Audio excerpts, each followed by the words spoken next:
My name is Ted Lowe, and I'm on staff at Orange, where we want to impact those who are impacting the next generation. That's primarily through the local church. I oversee Married People, which is the marriage division of Orange, and we want to help churches help marriages, and we'll talk a little bit about how we like to do that. Prior to that, I worked at a church called North Point Community Church here in Atlanta, and I worked as director of married life there. So I've just been focusing on marriage through the lens of the local church since 2001. So that's making me super old. But I get more excited about it and more anxious about it, and again, more hopeful about it as every day goes by, because it's just so important. So each webinar, each quarter, what we like to do is laser in on one thing and kind of talk about the importance of that thing, like the tensions of it, like why is it such a struggle, but also some really practical application and God's hope for this. And so today we're talking about building a community with your marriage ministry. I want to make sure I'm reading that title correctly. We're building a community with your marriage ministry. And that's the interesting thing that I've learned over the years about marriage ministry, is that I think we initially started to pour into marriages because that's obviously important. But what happened was that people started to kind of rally around this whole idea of marriage. And so if people weren't really comfortable talking about their faith, they were at least interested in talking about their marriage. It kind of levels the playing field, that marriage is something that's important to all of us. And most people don't wake up in the morning going, how can I make marriage bad? You don't have to love Jesus to want your marriage to work. And so it's been this really community builder thing. And I think this is more key than ever. This is so key that we've got to think about, because if we were to pause right now and we look at culture, Paul would always write, speak right into culture. And he would say, hey, this is how culture is impacting your relationship with me, but also with each other. So as churches, I think we got to really wrap our head around some of the challenges, and then we can dive into the hope and the application. But one of the things that I think is so important for this, and I'm going to jump on a little presentation here. So now, here's some of the challenges that we have. So the biggest issue in the United States is that we no longer need each other. Now, this is from a book called The Quest of Tribe by Sebastian Junger. He's not a Christian, he's not a believer, but he is a researcher about culture, and he makes some very valid, clear points. And he said, what's happened is people used to be in community because they needed to be in community to get their physical needs met, like to eat and shelter and all these different things. So people would stay tied in these communities, and they would bring their different gifts and different roles to create community. But what's happened over the years is, and this is good news, bad news. The good news is that we're having our physical needs met. Like, I'm sure that your church, a lot of churches work with the homeless, but most of us, the general crew and audience of people that we're working with, members that we're working with, they have these needs met, these physical needs met. So it's not these physical needs that's drawing them together. And he says it's really tragic that it takes a tragedy for us to connect. And he used the example of 9/11. And he says, actually after 9/11, the divorce rate went, I don't know if divorce rate, I don't know if it went down, but the depression rate went down, the suicide rate went down, violent crimes went down. And he said what it is, he says, we need each other, and these tragedies make us go towards each other. And actually, these tragedies, for a lot of us, it brings out the best in us. He also gives the example of Houston. When they had all the flooding, people were meeting their neighbors for the first time in a boat, paddling up to their house, knocking on the door to see if they're okay. So they were making introductions, and you watch the beauty of people when they come together. But we're kind of set up culturally that because we don't need each other, we don't find each other a lot of times. He also says community isn't community anymore. It's just a collection of homes. And I have found that to be true because, when most of us, a lot of us, we don't live where we grew up. We're transient. We go somewhere else to work. And what happens is a lot of us end up living in subdivisions or at homes where we click the garage door, we go in, we don't talk to our neighbors. I mean, we really struggle with this. We've lived in 4 different neighborhoods since we've been here since '98.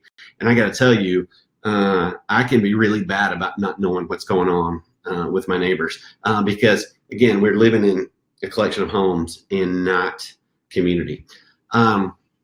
And here's the problem with that when we're just living just the two of us, is Dr. Sue Johnson in her book, Hold Me Tight, she says, we now ask our lovers for the emotional connection and sense of belonging that my grandmother could get from a whole village. And you think about this, like I grew up, my dad's a 5th generation cotton farmer. And so I hear, I've not only got the stories of how I grew up, he tells me stories of generations and generations. And people really, a couple of generations ago, really needed each other. And then as technology came into place and as things became more comfortable, we became in our homes more. And what's saying is, a lot of times when we get married, people they'll get their relational needs they think they need to get them met just from their spouse. That somehow it's not okay to get some of these relational needs met other places. I'm obviously not talking about infidelity. I'm not talking about emotional affairs whatsoever. I'm saying, it used to be a thing, somebody has a tough day at work. They're going into their house. Grandpa's sitting there on the front porch. How'd your day go? Well, Grandpa, it was awful. Unload on to Grandpa, walks in, wife goes, hey, how's your day? Great. Why? Because that was an emotional need. And I hear this a lot too. People start hanging out with their friends when they get married. And they had the friend that, that they just like to hang out with and, have fun with. Then they had the friend that like to exercise with. And then they had the friends, maybe their spiritual friend, but they had all these different people. And they were like, no, somehow we've been taught that it's wrong. And so when we start talking about community, what that does is that takes a pressure off a spouse to feel like they've got to meet all of our emotional needs. And marriage was never designed for that. It was meant to be lived in community. And another thing too is the other thing I think making community so difficult is technology can keep us indoors with our heads down. The average person spends 4 hours a day on their devices. All the studies are out, from Nielsen to Pew Research to ComScore to Smart Insights. They're all saying the same thing. It's what they're finding. We're on our devices 4 hours a day. So our heads are down. When I think about like the video games I played growing up, I had this little basketball game and it was literally dots playing with dots. Well, that's not a lot of competition with outside and running and playing with my buddies. And I say what my kids are playing on right now with Fortnite and all these fantasy worlds, and they're amazing, they're interactive, and they can talk to each other. But what it's done is kept them inside, but it's also kept adults inside. We're kept inside by Netflix. We're kept inside through technology, and people are getting addicted or already addicted to their devices. And that's an important thing to go. It's keeping us indoors with our heads down. A photographer did a lot of shots like this, and he just photoshopped out phones. And you can see how ridiculous that looks and how sad that looks. That instead of turning toward each other, they're turning towards these devices. And so that's the other thing we're up against when it comes to community. The other thing we're up against is what community and what people say the world we're living in says about marriage. It says it's more like this, right? It's the old ball and chain. Women are nags. Men are relational idiots. But I believe that God's way of marriage is a lot more like this. Yeah. And if you feel like that's inappropriate, you let me know, because I did struggle. But at the end of the day, I thought they're married. It's cake toppers. It's got to be okay. But at the end of the day, how do we do that? How do we paint marriage in a better light, in a better picture? How do we do that? And that's really tough to form community when people are looking at marriage and they're saying, really, it's not really this thing we want to think about, because it's seen as only something you work on when you're in trouble. Barna Research, and I promise I'm gonna get off this divorce and depressing stats in just a minute. It says there's no longer a stigma with divorce. Divorce has become an unavoidable rite of passage. The other thing that's just come out, it says turns out divorce is contagious. A group of researchers from University of California and Harvard and Brown University got together, and this blew me away. Like, when I first read it, I went, wait a minute, who's doing this research? And then I went, oh, Harvard and Brown and University of California. Maybe they know stuff. This blew me away. It says, they call them divorce clusterings.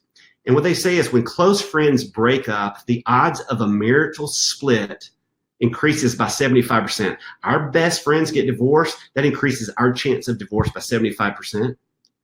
He says they found that people who have divorced friends in their larger social circles are 147% more likely to get divorced than people who still have married friends. Can you guys believe this? People with divorced siblings are 22% more likely to get a divorce. And then even this one, the contagion of divorce among coworkers could be as much as 55% in small companies. And I see this, and you're like, what? And what it speaks to, in a bad way, of course, is that when someone divorces, it really impacts that marriage. But here's what I want to throw out there. What if this the reverse is true? Or even if it was just half is true of these stats? What if there was a thing called committed clusterings, where it's a group of people who believe in their marriage, who are surrounded by people who believe in their marriage, and they're committed.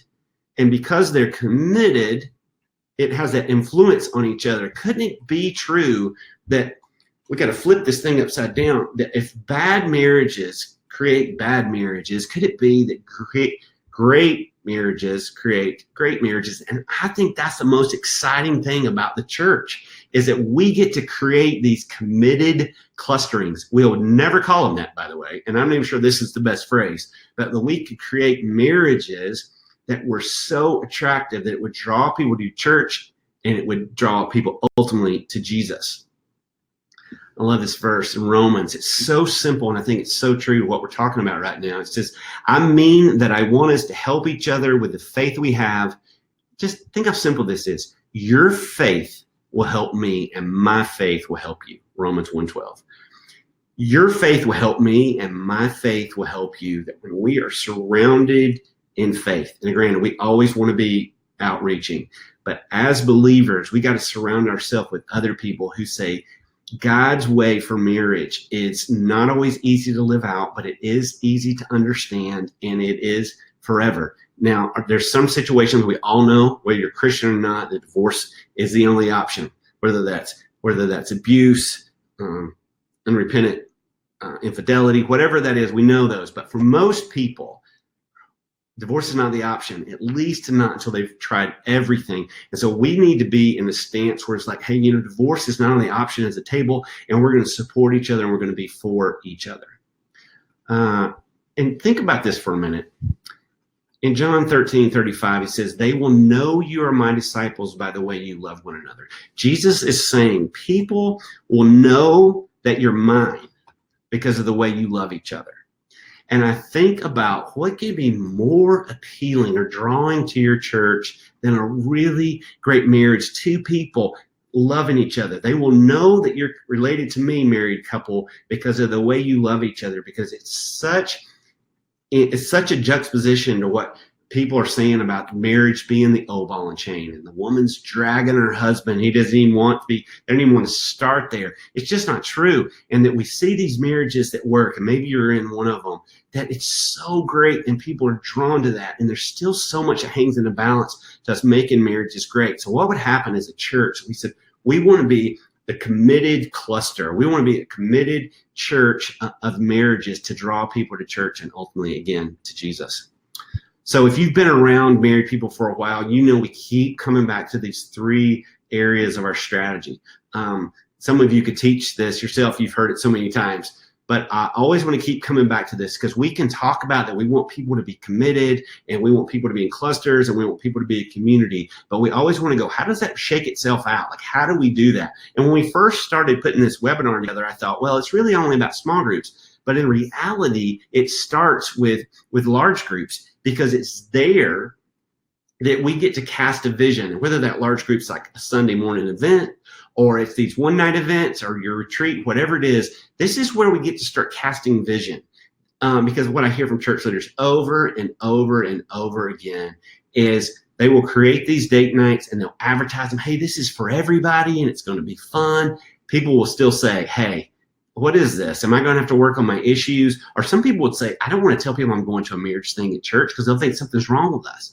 So we have to, in these larger environments, we've got to cast this vision that marriage is not the old ball and chain, that the way God's created the marriage to be is incredible, can be that thing that they wanted on the day that they said I do. And we get to cast that at these larger events. We were at one a couple weeks ago in Palm Springs at Southwest Church, and they just knocked it out of the park, with their environment, with their promotion. We just had such a great time, and it gives us a chance to speak into people that may not be quite comfortable yet of being a small group. And the brilliance of doing these larger groups around tables is what you're able to say is, hey, some of you, if you're not been in a small group before, but you kind of connected with some couples tonight, that's great. We just want to give you a little bit of taste of that, of what it's like to get into a small group. So what you want to do with these large groups is to point them toward deeper community. We say a lot at our church, we want to move people from rows to circles. Rows are important, though. People say, oh, it's not about rows, it's about circles. Well, a lot of times the rows, it's these larger environments. And if they weren't there, there won't be any circles. People wouldn't know that they exist. So these are those times where you get to cast a beautiful vision of what marriage is. You get to fun. You get to do Marriage Ministry 2.0, where you're not going to beat up men, where you're not going to give them too much content, and you get to create an incredible night. And you can say, hey, and we really want you to be in community with other people, which leads to this part. Is one of the things we've talked about, if you've been around for a while, is through our annual strategy pack, each year we'll create a new annual strategy pack to give you, or this, I think we're calling it resource bundle now, annual resource bundle. And we're giving you 4 one-night events that you could use as a sermon series. You could use it for one-night events. But what we found was church leaders were saying, hey, this is too much. We can't pull this off. And it seemed to be couples are starting to communicate, we can't do 4. So we thought, what if we got really strategic about when we had those and narrow it to 2 and pour more into individual couples? So what we've done is we've created 2 events for you this year. And again, you can customize them and you can use them whenever you want to. But we want to encourage you this year to have a fall event, but also to have a Valentine's event. The amount, it's billions of dollars last year got spent on Valentine's Day. Billions, not millions, billions of dollars. So no matter where people are in their marriage or their relationship, they feel compelled to do something to celebrate Valentine's Day. I don't know, call it the Hallmark, the holiday that Hallmark created, whoever created it. It has been commercialized, and what we get to do, we get to leverage the fact that people feel like they need to do something, invest that time. We get to say, hey, we got this incredible thing. If you don't want to buy roses that are just going to die, or chocolates where you're only going to eat 3 or 4 of them, then come on. We're going to do this great event. It's going to be fun. You can bring your neighbors. But we think that's really strategic to say, hey, let's do something in the fall, and then let's leverage Valentine's Day. Again, if you go, no, we like to do ours at a different time, that's great. We just want to encourage you to do it at a time that's strategic for not only for your church calendar, but for the couple's calendar. So the next piece, we move from large groups and move to small groups. Small groups is what we thought we were going to do this whole webinar around. But what we found, again, you've got to have these larger groups to launch into small groups. But what happens there is so key. It's so key. In fact, our pastor, Andy Stanley, would say, if you've got to pick between coming Sunday morning to hear me or going to be with your group on a Tuesday night, go to be with your group on a Tuesday night. He'll say, again, that circles are more important than rows because something happens there. I would dare say in our life, our small groups they've meant everything to us because our families are 2 hours away. So our first small group, when we moved here in 98, are still our best friends. Our kids are more like cousins, like they've grown up together. They were all here last night hanging out. It has been so important, and we've done life together, from losing parents to kids getting sick to all these different dynamics and life stages. We've gotten to be there for each other. One of my favorite stories that I've heard recently about small group is for Cornerstone Church in Phoenix. And they were using one of our studies, and they tell the story. This couple came, and they were like, we're done. They had struggled with infertility, and they were there'd been so much damage there. So they decided, we're done. And then the wife says, no, we're not going to give up. There's a class. We're going to go to class. And the guy was like, what am I going to learn? And I actually talked to this guy. We did an event for them. And afterwards he said, man, I don't want to go to this thing, but at least I'll get the pleasure of going in there and them looking at my wife going, yeah, you got it all wrong. And then he laughs and he goes, well, guess who had it all wrong? God had something to say to me. But they were headed for divorce. They were headed for divorce, in this class, just these few weeks, 6 weeks, started pulling them closer together. They started, and I think, the content's good. The community was the magic. The community is what I felt like God really really used. The church that I just showed you, Southwest Church from Palm Springs, they were telling me that there was a couple right before they did the class. They told them at the end of it that you should know we had divorce papers laying on our kitchen counter, and we ripped them up. So here's the thing. When we do things that are preventative, we don't hear a lot of we don't have stories like that as much.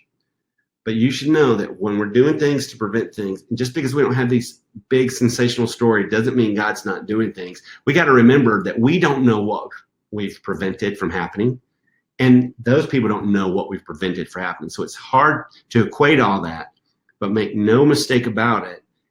The best way is for it not to be reactionary, but for it to be proactive in the way we address couples. And community starts, and it's so much that a church can bring to a culture that is got their head down indoors, that don't talk to their neighbors, that see marriage as the all ball and chain. The church gets to be this fresh wind of air and breath of air into people's marriages. And again, this isn't just about increasing people's quality of life. This is about ultimately pointing them to Jesus. Because I don't know about you, but I want people to have a better quality of life, but that's not the goal. We want to see that God's way for marriage is the right way, and ultimately lead him to his way about everything. And so community is so huge. As churches grow big, we have to grow small. Let's get pretty practical about this.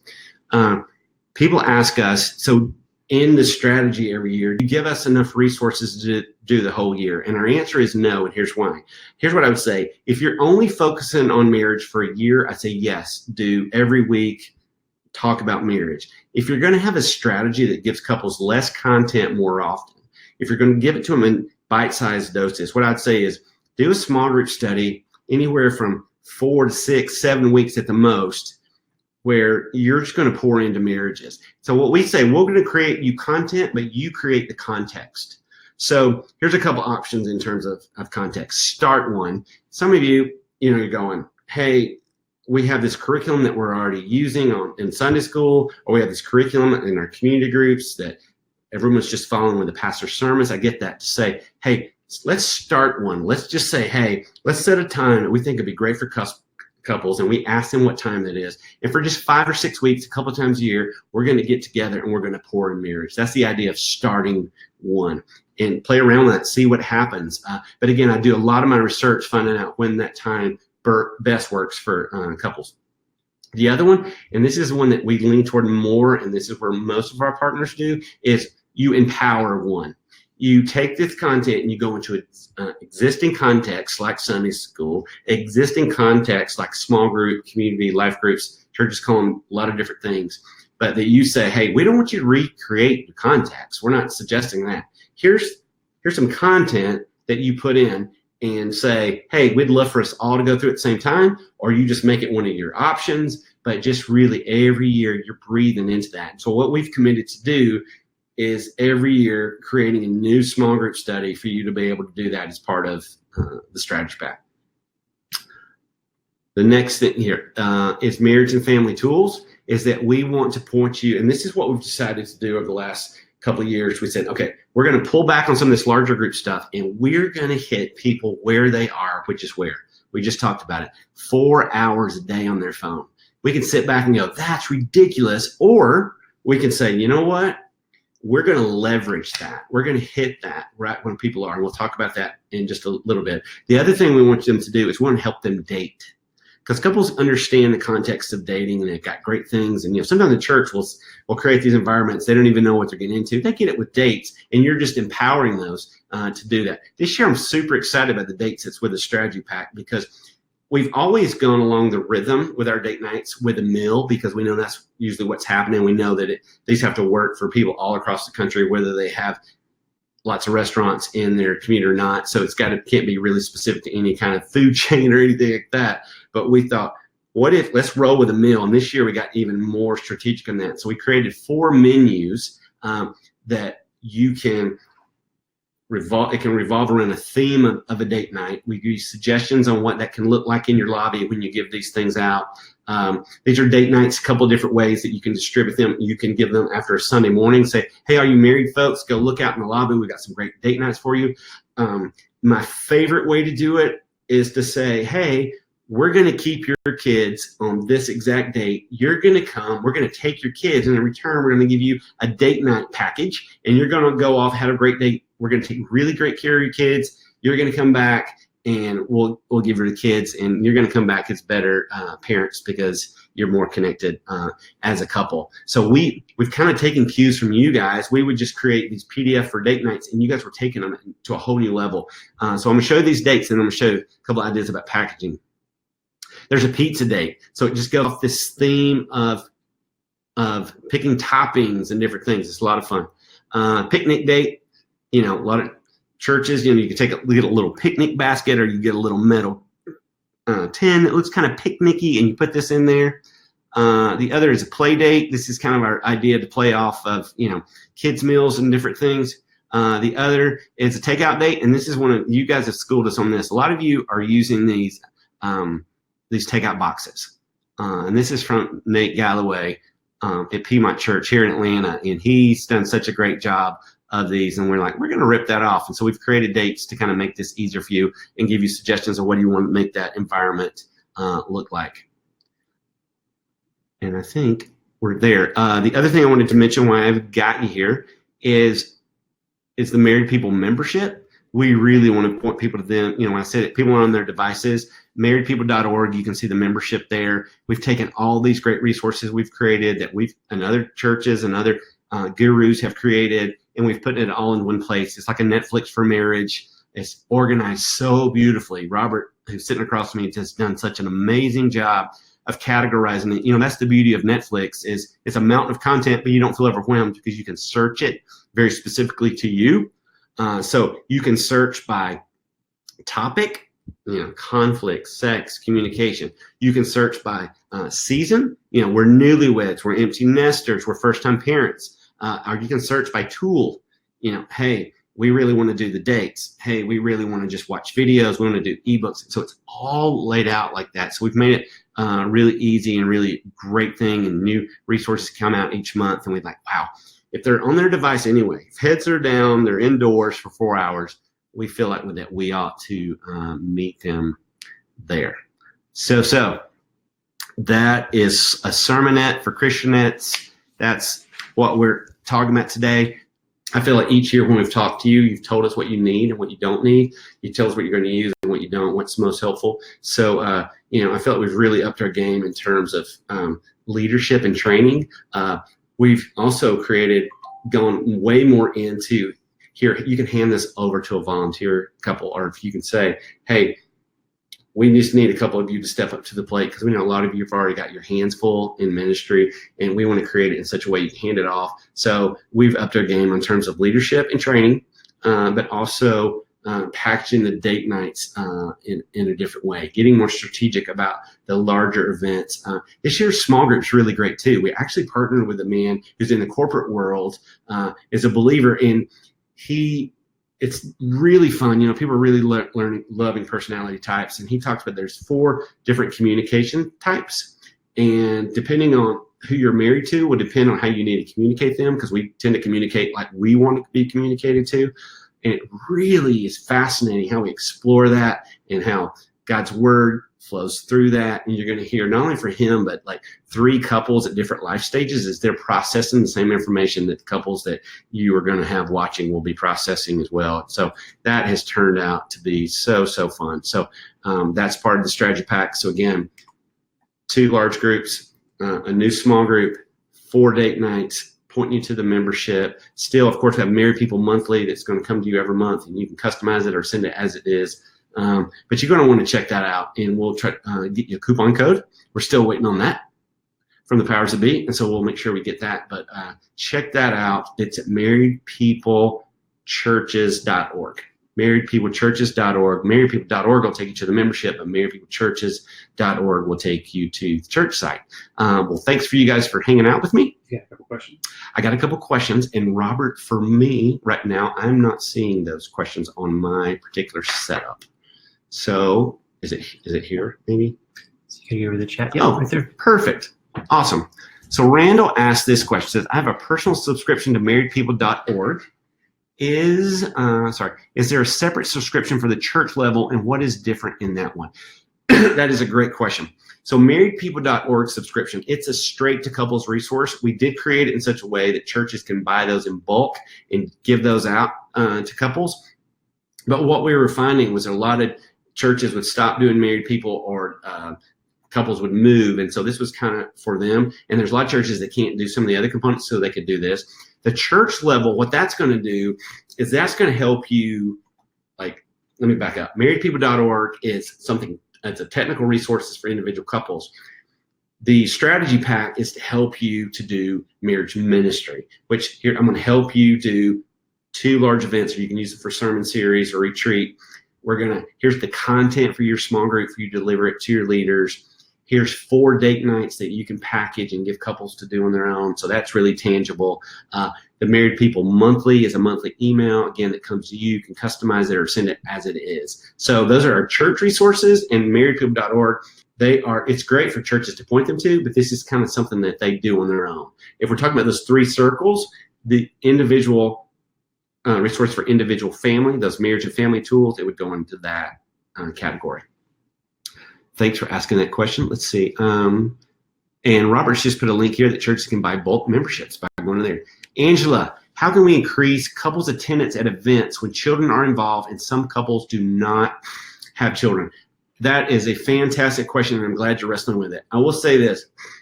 Of all the hurdles that couples are going to have to come into your events, the number one for, of course, with kids is going to be kids.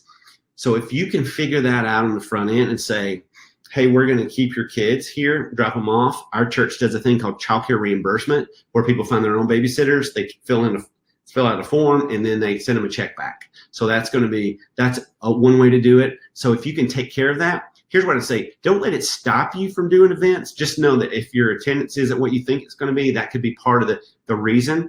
And, I think you take care of that, and those that don't have kids, it's irrelevant to them. It's just, oh, that's great that they're providing the service. It's just not part of them. It's just not part of it. Let's see. All right. Let's see. We've got, okay. How can I find out when my personal subscription expires? That's a great question. So your personal, Angela, if you sign up for a year, it's going to continue to come to you. If you sign up for a month, is it going to continue to come, Robert, until she cancels?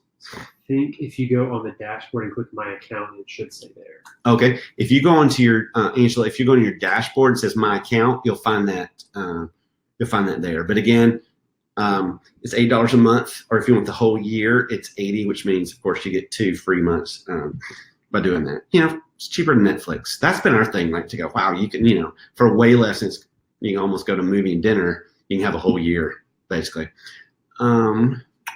Angela, we answered Angela's question.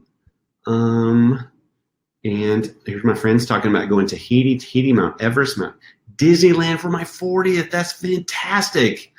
They surprised me with that. That is the way to go. Amy, way to go. Awesome. Well, unless we have any more questions, keep them coming if you have any more. And you can talk to us on here. You can talk to us on Married People Leaders on Facebook. But actually, I was supposed to tell you not to do that, because we want you to talk to our OS. They'll be the quickest. So I'm going to give them their email for Misty. And Misty's email is mphillips@rethinkgroup.org. mphillips@rethinkgroup.org. All right. Desi has a great question. She says, can you clarify the difference between the Married People monthly subscription and the Married People email sent out? Desi, that is a great question, because we get it a lot. So the Married People monthly is a tool that's coming from you. One of the things we want to do with all of our resources is for you to be the hero. So the monthly is they get this thing that lands in their email box, and it's from you. And so what we do is we send you it and you send it out. So again, the click rate goes up because it's not coming from a company, it's coming from you. One of our churches actually said that they will give it to their small group leaders, and then they send it out to people in their group, and then the click rate, the open rate goes out the roof because, you know, my friend Casey, who's our leader, if he sent me that, Casey sends me something, I'm opening it, right? And so the closer you get personally, you know, we're talking about community, the closer you get personally, the better your open rate. The subscription, again, this is for them to have 24/7 access to all these different resources, because again, they're on their phone, just like people have 24/7 access to Netflix. One example of that I knew that this thing was starting to work is I said to somebody on our staff at Orange, millennial, and I was kind of asking, like, what do you think about the subscription? Because I wanted to hear what she thought in terms of, you know, what it looked like, felt like, functioned like. And I said, is there anything we need to change or whatever? And she looked at me, she got a pretty serious look on her face too. She looked at me and she goes, that wasn't what I was there for. We needed it. And so I love the idea of a couple sitting down on their couch going, all right, we've been struggling with conflict. Here's a tool, and it's organized and it's easy to find. So that's what that's for. Thank you, Desi. And then we have one for Dave. What would be your ideal leadership community for married people ministry in the congregation? Your ideal leadership community for married people ministry and congregation. I always like it when people start something with a surplus of leaders instead of a deficit, because what happens is, you know, a church leader goes, I'm going to make this happen myself. I'm going to, you know, lace up my bootstraps and I'm going in there 100%. And then they get exhausted. So I love this idea is you get your senior pastor, or maybe you just got connects, and you say, hey, we're going to launch a marriage ministry. Excuse me. We're going to launch a marriage ministry, and we need half a dozen couples who aren't perfect, but have struggled a little bit in their marriage and found some hope. We need you. And then we need some people over here. You don't care if you struggled or not. You don't even have to be married. We need your help doing some different things. And so to have a community that you're starting with and really believing in them and trusting them. See, that's the deal. We create all the resources so that you can find the leaders, and then they just make it happen. I mean, that was us. We know that most churches don't have a marriage ministry team. We're like, we can be that for you and give that to you to be able to do that. So a really specific thing that we've got this year is we've given 3 job descriptions that I think might be helpful if you wanted, you know, Dave, you're asking something for a little bit more specifically. We've got one for job descriptions for people to handle logistics, volunteers, and production. Production meaning, you know, the events, volunteers across the board, and logistics, like, you know, who's going to go buy all the date night boxes and stuff those, like, how's that going to work? So that gets really specific, and we think that's going to be super helpful. So hopefully that answered your question. Desi said, thank you. Another question, are we able to customize all of the graphics given in the marriage strategy pack? Yes, if you have somebody that's got some basic graphic skills, we try to give you everything you need to customize. The whole thing is customizable for you to be able to make it what you want. I had somebody ask it, said, hey, can we use this logo? And we're like, 100%. The only thing you can't do with our resources is sell them. So we don't care if you use 10% of it or 100% of it. If we can help you get down the road, that's great. So Desi, customize away, my friend. Customize away. Any other questions? Robert, we should just do this every day for now. Then we can be with people. We're in our office a lot. We're like, hey, I think church leaders are using this stuff.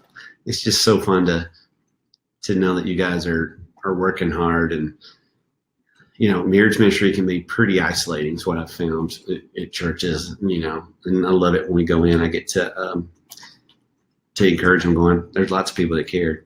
You know, there's lots of people that care about marriage. So those of you that are in it, way to go.